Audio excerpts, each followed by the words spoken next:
discounting is only going to, in the long term, make a brand fail, whether that be from a brand equity perspective or whether it be from a profitability perspective. I think the most exciting part for me, where we sit now, is that access to capital in very different forms is now coming through. So whether that be, the evolution of funding Shopify sales through effectively loans, all of that piece, angel funding, the landscape is evolving, and ultimately that presents a lot of opportunity for brands, for innovators. And again, this is at the start of it, but I think it's, a great inflection point on the curve. What you think is awareness might actually be really great at driving conversion at the bottom of the funnel. So I think teams working more closely together will drive efficiencies. It means you spend less money. It means you're not paying crazy usage fees to creators after something blows up on social and is really successful and you want to plug it into a different platform. It's one of the hardest journeys you'll ever go through, and I think for us, we see kind of single-minded focus for the founders that are successful. It is their dream, it's their life's work, maybe all one or two, but equally, you have to be so passionate about what you're doing. You have to sell yourself, the story, everything, day in, day out, probably for the next decade of your life. The best ideas come from people doing the job.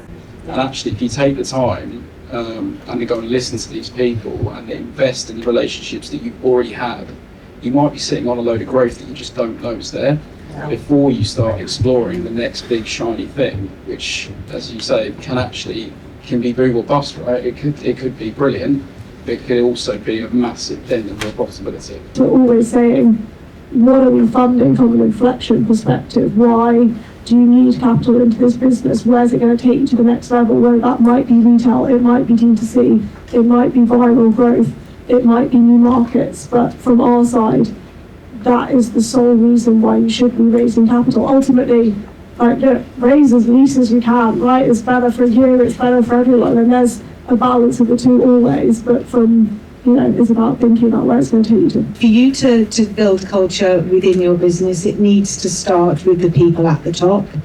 And if it doesn't start there, it isn't going to start anywhere. As a brand, you need to be very clear on what your mission and your values are, and you need to make sure that the entirety of your team is aware of that. People need to have a sense of purpose. They need to know how they feed into the mission and the values of the company that they work for. They need to be recognised within the company. At whatever cost, there has to be that sense of team. Because in order to build this element of community, of content, of showing up in the right retailers, ultimately, you have to have a great product, you have to have great margins, you have to have a great supply chain, you have to have a great team around you. All of that comes together to build something that is truly unique and truly defensible. And so from our perspective, that does show up in everything we look at from an investment perspective. But it's, kind of all the pieces of the puzzle, unfortunately. No shortcuts.